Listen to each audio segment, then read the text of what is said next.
اچھا، یہ جو آپ نے بات کی کہ طالبان کی جو آپ نے یو این میں کی، تو ہم تو یہ نہیں کہہ رہے کہ آپ نے جو کہا وہ غلط کہا. دا پوائنٹ از کہ دا بگر ایول رائٹ. تو جو اگر آپ کے پاس اتنا مطلب بڑا پلیٹ فارم ملا تھا آپ کو، تو why not the Palestine cause? مطلب why not go there and say it loudly to the world. آپ اس کی بھی بات کرتے بٹ ساتھ میں آپ وہ چیز بھی رکھتے. جی، میں وہاں پر کسی ملک کے سربراہ کی حیثیت سے جنرل اسمبلی میں خطاب کرنے نہیں گیا تھا. اقوام متحدہ میں جس وقت جنرل اسمبلی کا اجلاس ہوتا ہے تو اس کے ساتھ ہائی لیول سائیڈ ایونٹس ہوتے ہیں، اور وہی سائیڈ ایونٹس ہوتے ہیں جہاں پر دنیا بھر کی پالیسیز کی ڈسکشن ہوتی ہے. جنرل اسمبلی میں تو لوگ وزیر اعظم آتا ہے 10-15 منٹ اپنا موقف بیان کر کے چلا جاتا ہے. تو یہ اقوام متحدہ کے زیر اہتمام مختلف ممالک کے جو پرماننٹ مشنز ہیں انہوں نے مل کر وہاں پر ایک سائیڈ ایونٹ ارینج کیا تھا، جس میں آڈینس زیادہ تر غیر ملکی وزرائے خارجہ تھے، ڈپلومیٹس تھے، پالیسی میکرز تھے، یونائٹڈ نیشن کے لوگ تھے. اور مجھے وہاں پر انہوں نے دین کے ایک عالم کی حیثیت سے ایک موضوع پر گفتگو کرنے کے لیے مدعو کیا تھا. اس مباحثے کا موضوع یہ تھا کہ weaponization of religion by Taliban. Taliban اسلام کی جو ایک مسلح تعبیر پیش کر رہے ہیں، جس کے مظاہر اس وقت ان کے ملک میں موجود ہیں، جو کچھ دنیا بھر میں شریعت کا نظام کہا جاتا ہے، اس کو وہ لے کر اٹھے ہیں، اور یہ اس کا ایک پروڈکٹ آپ کے سامنے ہے. دین کے علماء اس کے بارے میں کیا کہتے ہیں، یہ میرا موضوع تھا.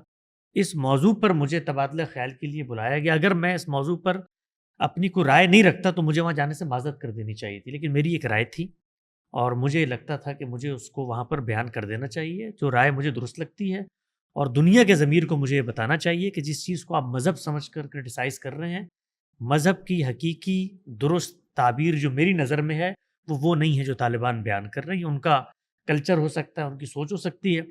تو 5-6 منٹ کا آپ کو ایک بڑے پلیٹ فارم پہ ٹائم ملتا ہے. میں نے اس پس منظر میں دین کی جو مثبت دعوت ہے اس کو وہاں پیش کر دیا.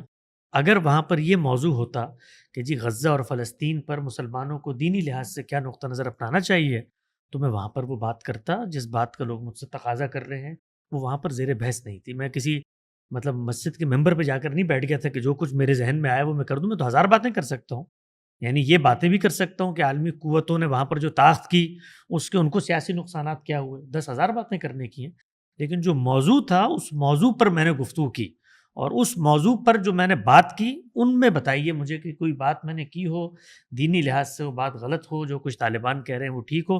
بہت سارے لوگوں نے مجھے لکھا اس کے جواب میں کہ طالبان تو ایسے ہیں ایسے ہیں. تو میں تو ان سے سوال یہی کروں گا نا، بھی اگر اتنے اچھے ہیں تو آپ پاکستان میں کیا کر رہے ہیں بیٹھے ہوئے؟ آپ جائیں وہاں پر. ان کے پاس طالبان کے زیر حکومت اگر اسلام کا نفاذ ہو گیا ہے، مغرب کے لیے مسلح جدوجہد ہو رہی ہے، تہذیبوں کی کشمکش میں وہ تاریخ کے صحیح موڑ پہ کھڑے ہوئے ہیں، تو جا کے ان کا ساتھ دیں. ان ملکوں میں بیٹھ کے جو جمہوریت کے ملک ہیں، یہاں پر بیٹھ کر جب وہ طالبان حملہ کرنے آتے ہیں تو آپ کہتے ہیں نہیں وہ ایلینز نے حملہ کر دیا، وہ تو اس طرح کے ہے نہیں. وہ جب قبول کرتے ہیں تو وہ کہتے ہیں کہ شریعت ہم درآمد کر رہے ہیں. تو میرا خیال ہے کہ ہمارے جو مخاطبین ہیں وہ ڈائلمز میں جیتے ہیں، ان کے سامنے حقیقی تصویر نہیں ہے. لوگ فلسفے کی بحثیں کرتے ہیں کہ جی یہ 2 طریقے تھے، مغرب کی تہذیبی یلغار اور یہ اور وہ، اور طالبان اس میں اس جگہ پر کھڑے ہوئے ہیں. تو بھائی اگر آپ کا نقطہ نظر وہی ہے جو طالبان کا ہے تو آپ مجھے مت سنائیں. آپ جائیں ان کے ساتھ، وہاں جا کر رہیں اس افغانستان میں جہاں پر وہ پھر آپ کی داڑھی بھی ناپیں گے، آپ کے انٹرنیٹ کو بھی دیکھیں گے، آپ کی بیٹی کی تعلیم کا بھی فیصلہ کریں گے. تو رہنا آپ نے جمہوریت ملکوں میں ہے جہاں پر آپ کو گفتگو کرنے کی اور پوڈ کاسٹ کرنے کی اور یہ فیس بک پہ لان تار کرنے کی اجازت ہو، مدو سرائی طالبان کی کرنی ہے، گالی جمہوریت کو دینی ہے.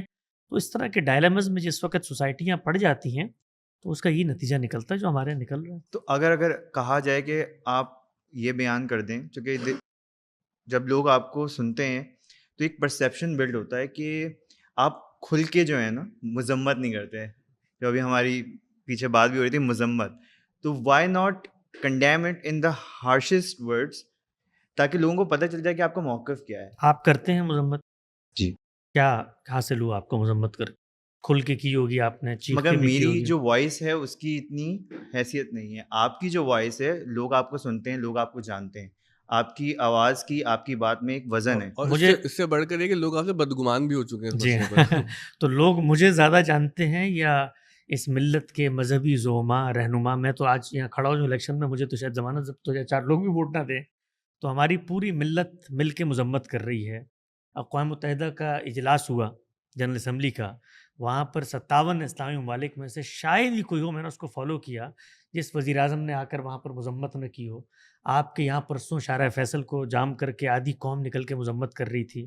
پچھلے 70 سال سے آپ نے بھٹو صاحب کا اجلاس دیکھ لیں یہاں پر جو اسلامی ممالک کا ہوا تھا، اس وقت سے لے کے آج تک OIC کا ہر اجلاس، قومی اسمبلی کا ہر اجلاس، دنیا بھر کا ہر مذہبی دانشور، مفکر، علمائی، نابغہ وہ مذمت کر رہا ہے. یہ کیا ہوتی ہے مذمت؟ کبھی ہم نے اس کو اتر کے دیکھا ہے کہ ہم لوگوں سے یہ بلیک میل کر کے مطالبہ کر رہے ہوتے کیا وہ مل کے ہمارے ساتھ گالی دو؟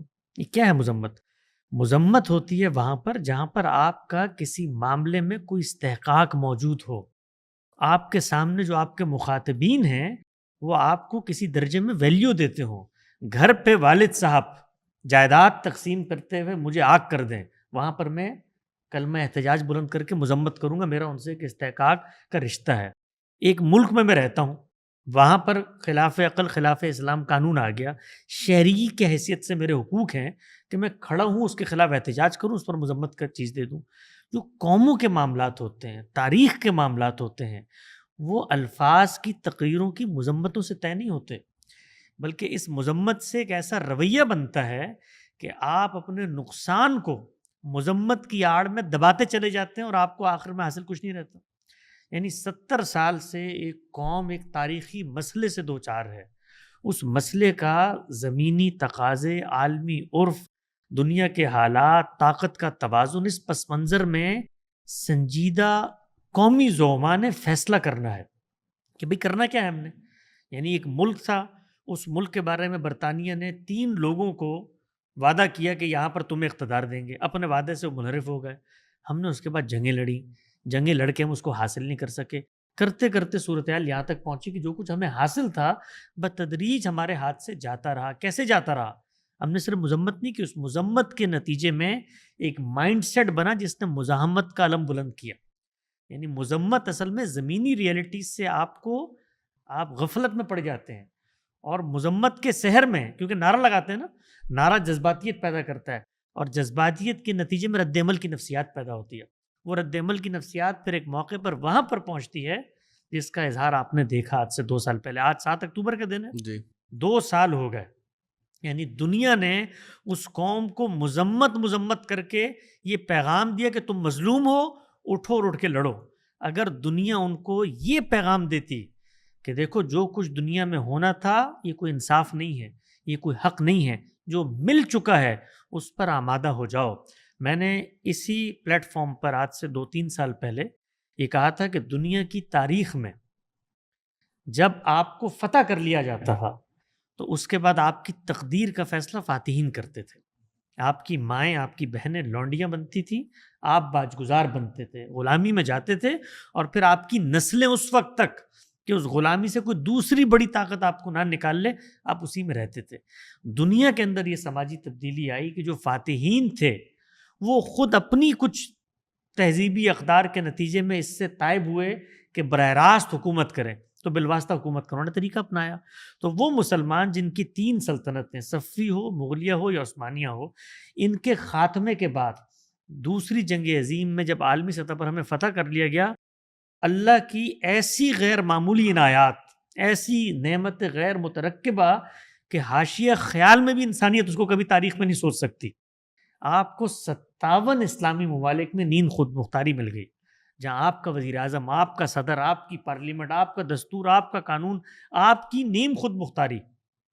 تو ہم یہ بتاتے رہے کہ اس طرح کے قضایا کو، یعنی امت مسلمہ کی ناشکری کا عالم آپ دیکھیے کہ ان شکست کے باوجود 57 ممالک اللہ تعالیٰ نے جھولی میں ڈال کے دے دیے، اور ہمیشہ سے اللہ کا امتحان یہ ہے کہ دیکھتے ہیں مسلمان شکر کرتے ہیں یا اس پر بھی جذبز ہوتے ہیں.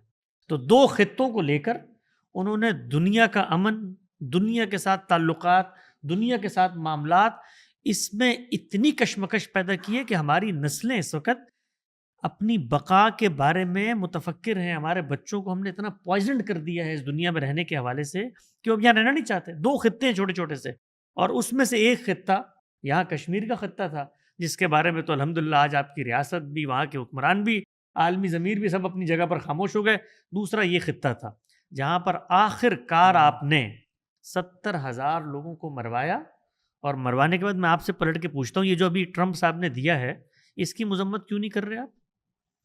اس پر تو ساری دنیا فتوے دے رہی ہے. حماس کو اس موقع پر کیوں نہیں کر رہے مذمت؟